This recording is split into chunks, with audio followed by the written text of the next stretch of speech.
My name is Tony Kovatch, and I'm the artist in residence here at Liberty Bellows in Philadelphia. I want to welcome you back to our series of instructional videos for the piano accordion. Today we're going to explore a new key, F major. To begin, let's see if we can identify the same basic elements that we identified in the key of C major and G major. That would be the major scale and the three most common chords. You may remember, to find the notes of the G major scale, we simply walked from G to G on all of the white keys and discovered which notes didn't sound quite right. Let's start by finding our Fs on the keyboard. To find your F, all you have to do is look for a group of 3 accidentals, and your F is going to be the white key directly beneath. You may remember in G major we had an F sharp, so F natural is the white key right beneath it. So here are 3 black keys, find your F. And here are 3 black keys, find your F. Let's play that octave. Now let's see what happens if we play all of the white keys in between.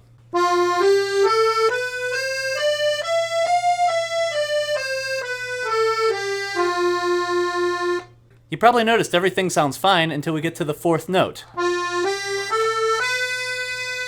That's the note that doesn't sound like it belongs in the major scale. That's because in the key of F major, B is flat. Let's see what the scale sounds like with a B flat.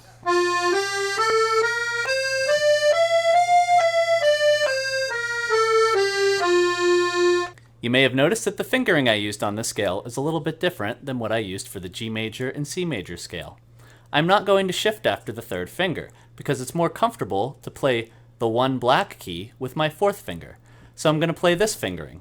1, 2, 3, 4. Then I'm going to shift up and put my thumb on the C, and I'm going to finish the scale that way. So again, that's 1, 2, 3, 4. 1, 2, 3, 4. 4, 3, 2, 1. 4, 3, 2, 1. So we know that F is going to be our tonic chord because the tonic chord is always the same as the name of the key. But let's see if we can figure out the names of the individual notes in the F major chord. The tonic is simply comprised of the 1st, 3rd, and 5th scale degrees. So that's going to be F, A, and C. Let's see if we can find our 2 other most common chords in the key, which would be the subdominant, or 4th, and the dominant, or 5th. Remember those names, 4th and 5th, simply refer to the scale degree that those chords are built on, so we can figure those out pretty simply. Let's just count up from F. To find our subdominant, or 4th, all we have to do is count 4 notes up the scale. It just so happens that the 4th scale degree is also our only accidental in this key, B flat. So that's going to be a B flat major chord. To find the dominant, we do the same thing, but we go up to the 5th scale degree. And that is our familiar chord C. Let's hop over to the bass side. Let's find our tonic first. You probably remember from when we were playing in C major that F is directly below C. So let's find our C, and then we'll hop down 1 row, and that's going to be our tonic F. We learned in our last lesson that the dominant is always 1 row above the tonic. So C, our dominant, is going to be right above, and our subdominant, or 4th, is going to be below F. That's going to be F, B flat, and C. All of this will really come in handy as we begin our song of the day, O Susanna.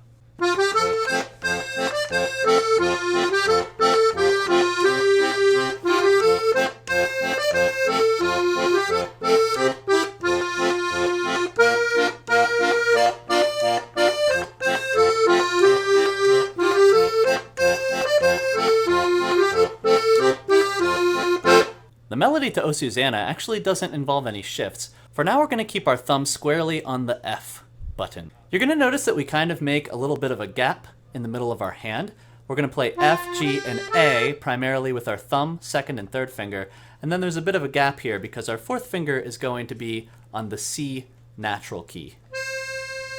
Just like this. The second phrase has a lot of the same musical material. In fact, it's almost like this is an answer to a question that the first phrase was asking.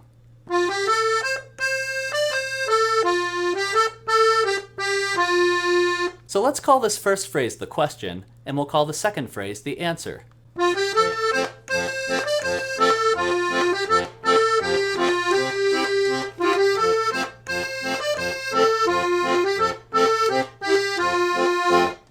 That first part of the song is called the verse, and this second part is called the refrain.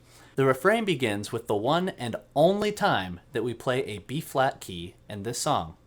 We're going to play that with our third finger.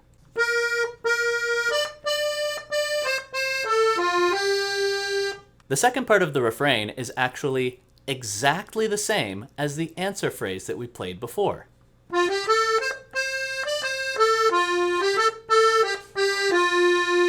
So the whole melody will look like this. We start with our question. Now the answer.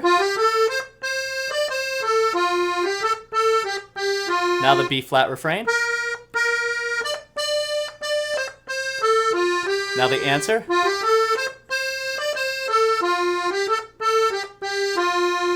Those terms, question and answer, are going to prove extremely useful as we add the left-hand chords. In music, a question phrase always ends on the 5 chord, and an answer phrase always ends on the 1 chord. So keeping that in mind, it will make our left-hand accompaniment pretty easy to figure out. During the question phrase, we're going to start on the tonic, and we're going to hold that until we get to the very end of the phrase when we go to our dominant. So it'll sound like this. Tonic.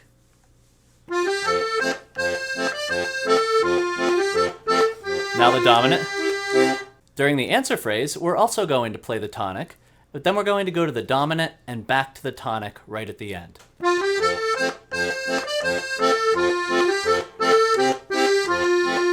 So the entire verse will look just like this. We start on our 1 chord.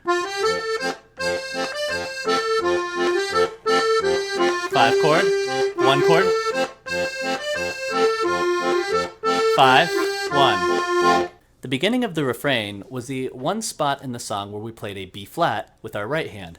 It's also the only spot where we're going to play a B-flat with our left hand. It's going to start on our 4 chord, B-flat, B-flat,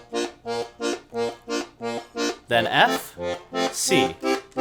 So that pattern is just B-flat, and then we go to F, and then C.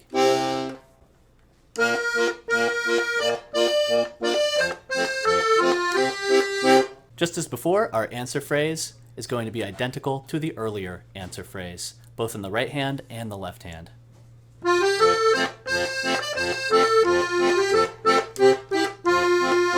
So the whole bass accompaniment looks like this.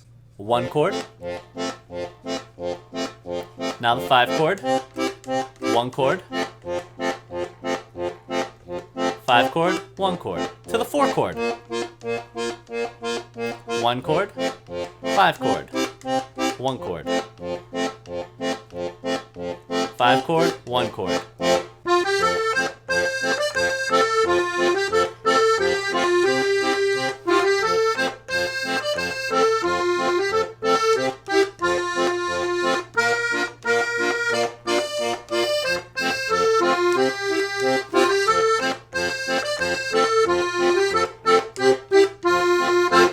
You may remember from La Cucaracha that we added a harmony note in the right hand just by holding our thumb down at certain times. We're going to do the same thing in this song with the tonic note, which is F. The only catch is that one of our chords doesn't mix well with F, and that's C major, because there's no F in C major. But we can use the F to harmonize any part of the melody that has an F major chord in the bass or a B flat in the bass. That will sound like this.